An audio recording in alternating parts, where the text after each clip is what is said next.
Don't forget to subscribe. Afterwards, the wisest and most spiritual books from the greatest authors await you every day. And now buckle up, sit back and we'll begin. Hazrat Inayat Khan. The Art of Personality. The Law of Renunciation. Life in God. In Him we live and move and have our being. This teaching of the Bible describes the nature of God. That God is the ocean, the waves of which are all its activities, small or great. The Quran says in support of this that not a single atom moves, groups, or scatters without the command of God. Rumi explains it still more plainly. Air, earth, water and fire are God's servants. To us they seem lifeless, but to God living. And those who are conscious of this knowledge, and to the extent of their realization of this truth, there arises the spirit of renunciation, which may be called the spirit of God. He who wants anything becomes smaller than the thing he wants. He who gives away anything is greater than the thing he gives. Therefore, to a mystic each act of renunciation becomes a step towards perfection. Forced renunciation, whether forced by morality, religion, law, convention, or formality, is not necessarily renunciation. The real spirit of renunciation is willingness, and willing renunciation comes when one has risen above the thing one renounces. The value of each thing in life, wealth, power, position, possession, is according to the evolution of man. There is a time in his life when toys are his treasures, and there is a time when he puts them aside. There is a time in his life when copper coins are everything to him, and there is another time when he can give away gold coins. There is a time in his life when he values a cottage, and there is a time when he gives up a palace. Things have no value. Their value is as man makes it. And at every step in his evolution, he changes their value. Certainly there is no gain in leaving home, friends, and all affairs of life, and going to the forest and living the life of an ascetic, and yet who has the right to blame those who do so? How can the worldly man judge and understand the point of view of the one who renounces? Perhaps that which seems of the greatest value to the worldly man is nothing to the one who has renounced. The Sufi makes no restrictions and has no principles of renunciation, nor does he teach renunciation. He believes that to sacrifice anything in life which one does not wish to sacrifice is of no use, but that renunciation is a natural thing and grows in one with one's evolution. A child which cries for its toy at one stage of its childhood comes to an age when it is quite willing to give away the toy it once cried for. There are 3 stages of morals. The first stage is the moral of reciprocity. This moral is natural to the one who sees the difference between himself and another, who recognizes every man as such and such. The second stage is the law of beneficence, where man, recognizing himself as an entity separate from others and recognizing others as distinct entities themselves, yet sees a cord of connection running through himself and all, and finds himself as a dome in which rises an echo of good and evil, and in order to have a good echo, he gives good for good and good for evil. But the third stage is the moral of renunciation, where the difference of mine and thine and the distinction of I and you fade away in the realization of the one life that is within and without, beneath and beyond. And that is the meaning of the verse in the Bible, in Him we live and move and have our being. Renunciation. Those in the East who have renounced pleasure, comfort, riches, possessions, from a mystical point of view, have not renounced because they were too weak to hold them, or because they did not desire them, but because they wished to renounce them before they passed from their hands. All things one possesses in life one has attracted to oneself, and when one loses them, it shows that the power of attraction is lost, and that, if one can renounce them before that power of attraction is lost, one rises above them. All things that are in a person's hold are not really his own, although for the moment he may think so. When he loses them, he realizes that they were not his own. Therefore, the only possible way of everlasting happiness is to realize that what one possesses is not one's own, and to renounce in time, before all that one possesses renounces one. The law of renunciation is great, and it is the only way of happiness there is. Renunciation. Continued. When one looks deeply into life, one sees that there is no gain which is not a loss, and that there is no loss which is not a gain. Whatever man has gained, he has also lost something with it, which he often does not realize, and sometimes when he knows it, he calls it the cost if he considers it a lesser loss. But when he does not know, the loss is great, for every gain is after all a mortal gain, and the time that is spent in its acquisition is a loss, and a greater loss in comparison with the gain.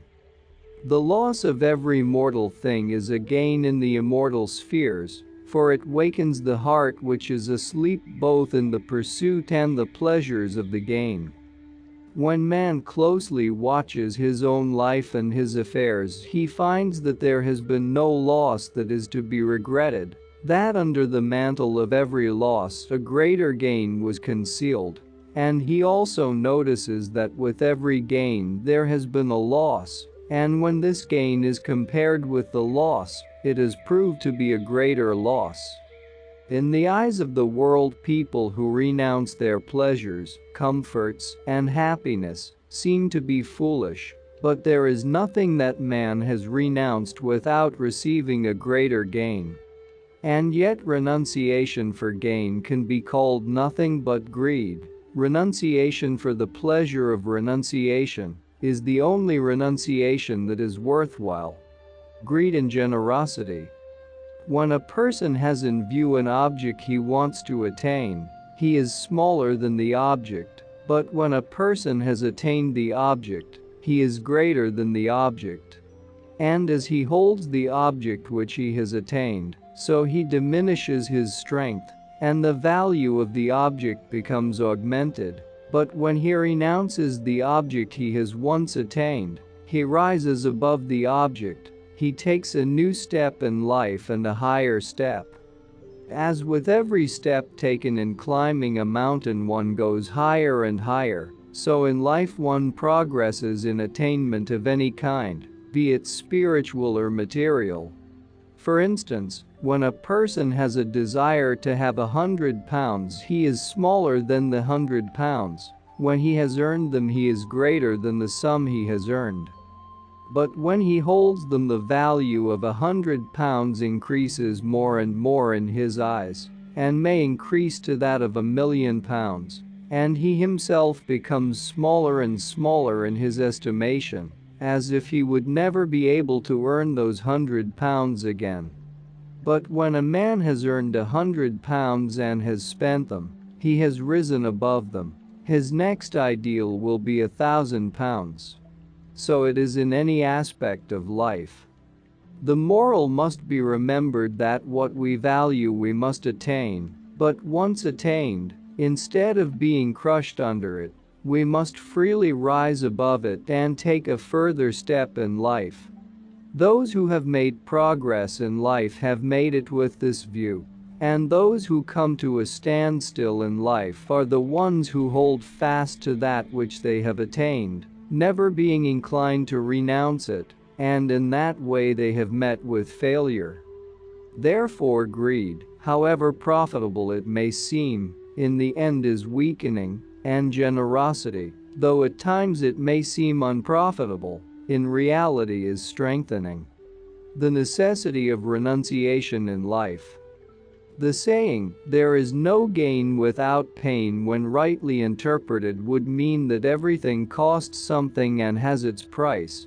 And it is this law of nature that teaches one that for every kind of attainment in life, from the highest to the lowest, renunciation is necessary. It may be in the form of patience, in the form of service, in the form of modesty. It may be in the form of sacrifice. In whatever form it happens to be, it has to be for some purpose. When attaining something in life, one always risks or meets with some loss. It does not appear loss in the presence of an immediate gain, but in things that take time to gain and conditions that want patience for their attainment. An immediate and seeming loss means a bitter renunciation. Therefore, it is justifiable if a person shows a tendency to find a reason before renunciation of any kind.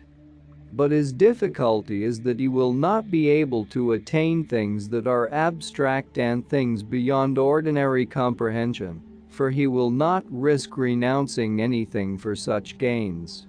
And those who renounce without reason lose also, for they renounce, and yet may not gain anything.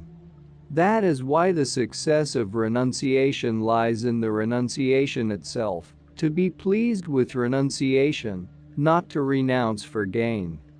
That renunciation alone is the renunciation which may be called virtue. There are 4 desires that man may pursue: pleasures, wealth, duty, and God, and every one of these attainments costs something. And nobody should deem it possible to attain any one of these without renunciation. Therefore, though renunciation is the last lesson, one must begin to learn it from the beginning. The relativity of gain. Life consists of a continual struggle for gain, of whatever kind it may be. Gain seems to be the purpose of life, and it is accomplished by mastery. And this proves that one naturally must try to gain whatever seems to be good and attainable in life, or whatever one needs in life. When one is able to attain it, it shows mastery, and when one is unable, it shows the lack of it. But by a still deeper insight into the subject, one sees that every gain a person has in view limits him to a certain extent to that gain, directs his activities into a certain channel, and forms the line of his fate. At the same time, it deprives him of a still greater or a better gain, and of the freedom of activity which might perhaps accomplish something still better. It is for this reason that renunciation is practiced by the Sufis, for with every willing renunciation a person proceeds a step towards a higher goal. No renunciation is ever fruitless. The one who is looking for a gain is smaller than his gain. The one who has renounced a thing has risen above it. Every step towards progress and ascent is a step of renunciation. The poverty of the one who has renounced is real riches, compared with the riches of the one who holds them fast. One could be rich in wealth and poverty-stricken in reality, and one can be penniless and yet richer than the rich of the world. Renunciation and loss. There are 2 different renunciations. One is renunciation, the other is loss. True renunciation is that which a person makes who has risen above something that he once valued, or whose hunger and thirst for the thing are satisfied, and it is no more so valuable as it once was, or who perhaps has evolved and sees life differently, no longer as he saw it before. Renunciation in all these cases is a step forward towards perfection. But the other renunciation is one which a person is compelled to make when circumstances prevent his achieving what he wishes to achieve, or from getting back what he has lost helplessly, or when, by weakness of mind or body, by lack of position, power, or wealth, he cannot reach the object he desires. That renunciation is a loss, and instead of leading towards perfection, It drags man down toward imperfection. The wise therefore renounce willingly what they feel like renouncing, but they are constantly in pursuit of what they feel like gaining. 1 or 2 failures will not discourage them. After 100 failures they will rise up again with the same hope and will gain the thing desired in the end. But there is another weakness, and that is holding what has been gained and indulging in what has been attained. That limits man to his gain, deprives him of a greater gain, and even prevents him in the course of time from holding the gain he already has. This philosophy was lived in their lives by the ascetics who traveled from place to place. The happiness, comfort, and good friends they made in one place, they enjoyed for a short time, and then left it, lest it might bind them forever. This does not mean that this kind of life should necessarily be an example for a wise person, but our journey through life's experience is also a continuous journey, and the good and bad, the right and wrong, the rise and fall of yesterday one must leave behind and turn one's back on them and go forward with new hope, new courage and enthusiasm, trusting to the almighty power of the Creator in one's spirit. The learning of renunciation. People think that renunciation is learned by unselfishness. It is the onlooker who sees renunciation in the form of unselfishness, as a dog might see renunciation when a man throws away a bone. It does not realize that the bone is only valuable to it and not to the man. Every object has its peculiar value to every individual, and as a person evolves through life so the value of things becomes different, and as one rises above things so one renounces them in life. And when the one who has not risen above them looks at someone else's renunciation, he calls it either foolish or unselfish. One need not learn renunciation. Life itself teaches it, and to the small extent that one has to learn a lesson in the path of renunciation, it is this: that where in order to gain silver coins one has to lose the copper ones, one must learn to lose them. That is the only unselfishness that one must learn. That one cannot have both, the copper and the silver. There is a saying in Hindi, "The seeker after honor dies for a name, the seeker after money will die for a coin." To the man to whom the coin is precious the name is nothing, to him who considers a name precious money is nothing. So one person cannot understand the attitude of another unless he puts on his cloak and sees life from his point of view. There is nothing valuable except what we value in life, and a man is fully justified in renouncing all that he has, or that may be offered to him, for the sake of that which he values, even if it be that he values it only for this moment, for there will never be a thing which he will value always in the same way. Make the most of what we yet may spend, before we too into the dust descend, dust into dust, and under dust to lie sans wine, sans song, sans singer, and sans end. Omar Khayyam. The nature of renunciation.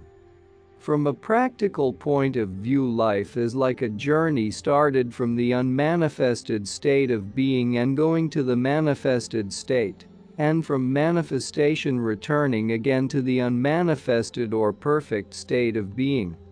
As man, life has the fullest privilege of knowing about the journey, and of directing to a certain extent the affairs on the journey, of making this journey comfortable, and arriving at the destination at the desired time.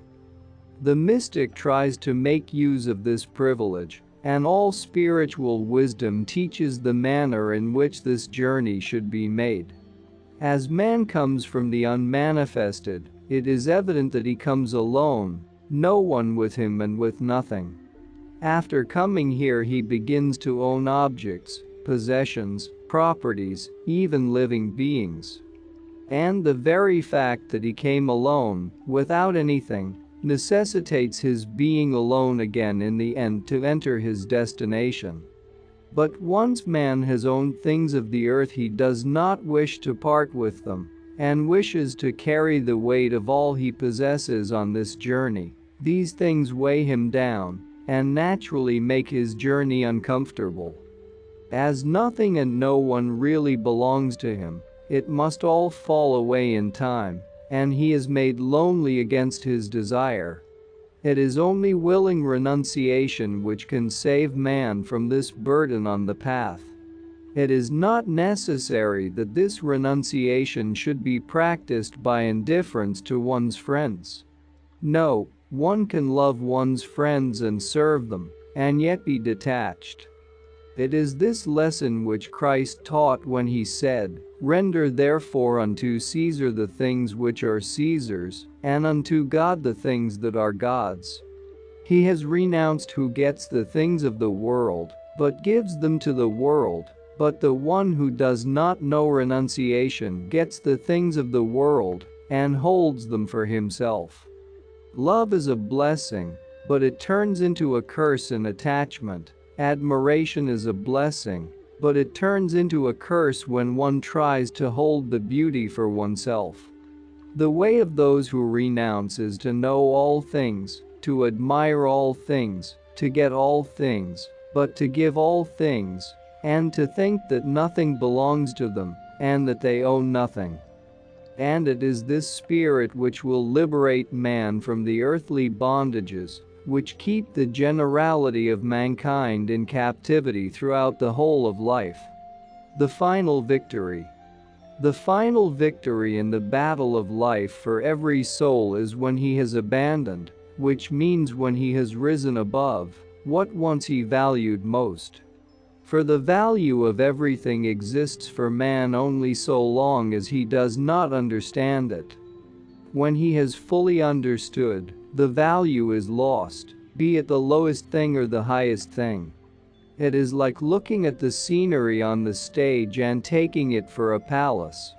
Such is the case with all things of the world. They seem important or precious when we need them, or when we do not understand them.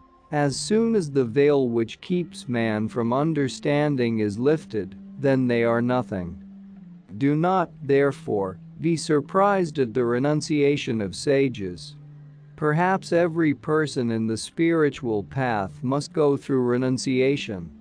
It is not really throwing things away or disconnecting ourselves from friends. It is not taking things to heart as seriously as one naturally does by lack of understanding. No praise, no blame is valuable. No pain or pleasure is of any importance. Rise and fall are natural consequences, so are love and hatred. What does it matter if it be this or that? It matters so long as we do not understand. Renunciation is a bowl of poison, no doubt, and only the brave will drink it, but in the end it alone proves to be nectar, and this bravery brings one the final victory. And that's not all. Our experts and regular viewers respond to all comments. Also check if you forgot to subscribe and set your bell to receive notifications about new audiobooks and other useful self-development materials that we release regularly. Join in the discussions, don't forget to give likes and, if possible and inspired, support the development of the channel financially. All useful links will be in the description and the first attached comment. Goodness, love and wisdom to all. And now move on to watch the next part of the video at the links below, or choose something from the playlists of the channel and those you see on the screen.